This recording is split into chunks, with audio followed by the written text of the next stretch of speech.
Hi YouTube friends.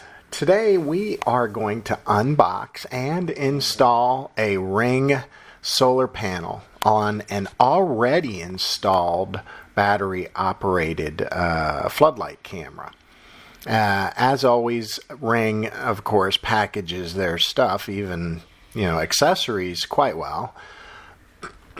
Very professional packaging, similar to what many of the tech companies are doing with their electronics. The solar panel itself is extremely well made. I mean, it is plastic or some sort of polymer, but it's not chintzy at all. And they give you a ton of wire for some flexibility in the installation location. I am going to install this pretty close to the camera, which doesn't necessarily give it the best sunlight, but I'll look and see what happens. I may end up having to reinstall later, and heck, I'll do another video for that. Anyway, it comes with, of course, the solar panel and a little brief instruction manual, which has some little bits of information, sometimes a little video help like this guide and many others on YouTube. Make it easier. Also in the package is they give you a drill bit for any brick or tile or concrete that you're going to drill through, and they give you some nice little anchors for any installation on concrete or wood for that matter.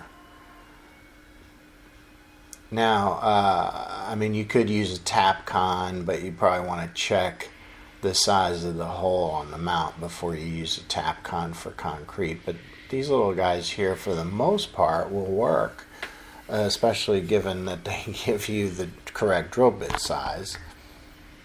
So,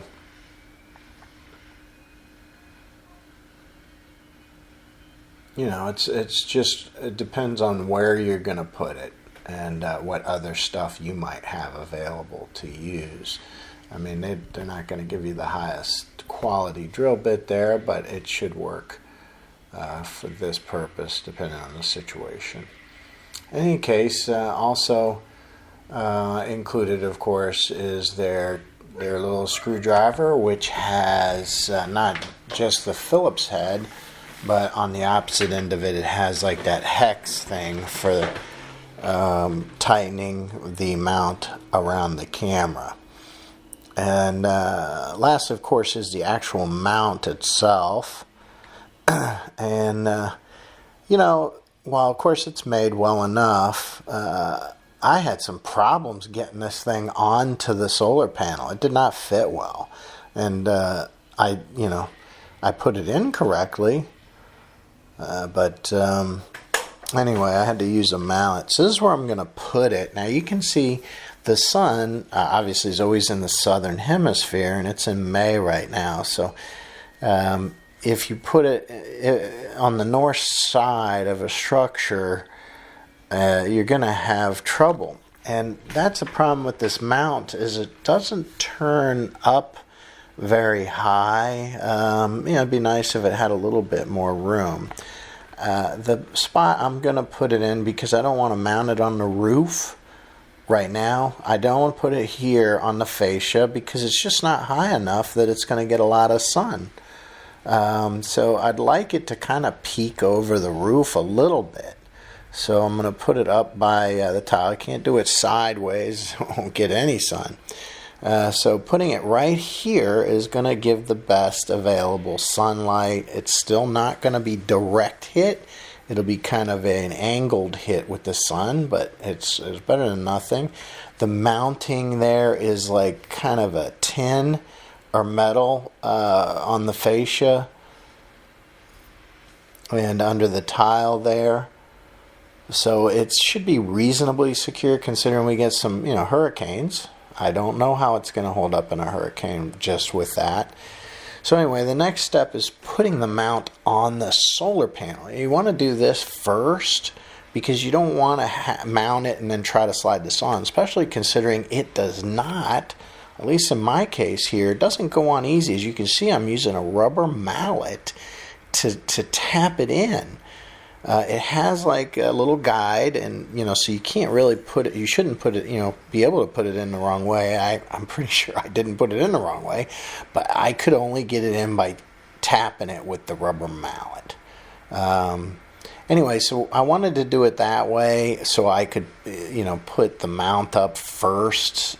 I mean, it's just much easier than putting that back piece on later on the solar panel when it's up there, especially considering how hard it is. So then you're going to want to put the mount up on, your mounting location, and use a pencil or whatever to mark the screws. And I apologize, I'm not real good at aiming these POV camera here, and this is something I gotta fix in the future. I can use my phone and see where it's aiming. I'm just lazy, I guess, and not loading the phone up, and I should have did that, because then I could have saw that I was aiming too high. But I did try to get it. So on the tin fascia board here, or not board, but I forget what these things are called, but it's metal, a thin metal, but you can't just screw through it, so you make a teeny little guide hole. As you can see, I did that, and then screw the mounting in. And unfortunately, we're going to miss putting in the bottom screw because I had it aimed. You can see it, I got it in there, and I did it the same way, but I just didn't get it because of how I had the camera aimed, and I apologize for that. But anyway, and the same thing with putting this guy on. So now I'm actually putting it on. As you can see, I did it this way instead of trying to slide it on. If I had tried to slide that back on, it would have been a nightmare. So definitely do it. I would do it the way I did it. And this part's easy. The hex mount is the part that kind of slides in there. And once you actually get that on, your Phillips head screwdriver that they give you works to tighten it down. And again, we won't be able to see that because I don't have it aiming right. And then I took the spotlight camera off again, couldn't see it because I had it aiming wrong, and I apologize. But it's pretty simple. You use that little star thing to get the mount off.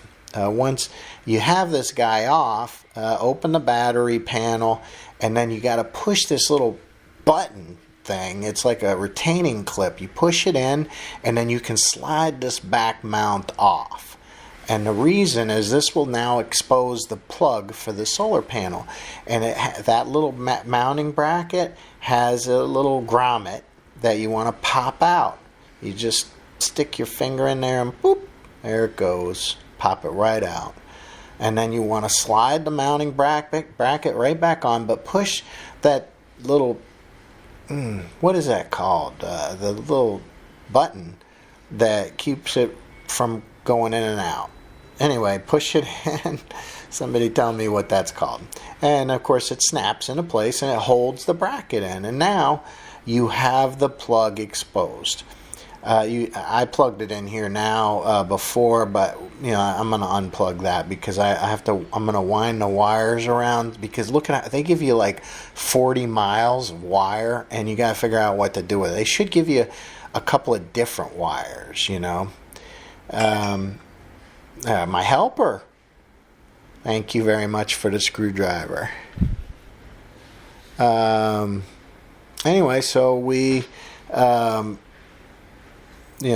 put that back on, which is real simple. And now we want to start cleaning up the wire. And if you've ever hung Christmas lights, then you've used the staplers, to hold them up. And that will work with holding these wires against the fascia as well, to keep it looking nice. I'll show you that here in a minute. But right now, I'm going to just wind the wire around the base as well, and I plan on doing that. But first, I just wound the wire around the solar panel base and tried to make it look clean there. I mean, you could just use zip, ties and other things and have it hanging, but it looks crappy. And if you have a wife, it can't look crappy or you will be doomed. And then So I stapled this in, as you can see, and I'm doing the best I can with the camera aiming wrong to show you, and I'm sorry again. And then I wrapped the remainder around the base of the actual camera. And you can see the staples there, and oh my goodness, even I'm getting dizzy reviewing this. I really apologize. I will try. I'll try to fix this in the future. So this is the finished product. Work, and it looks good.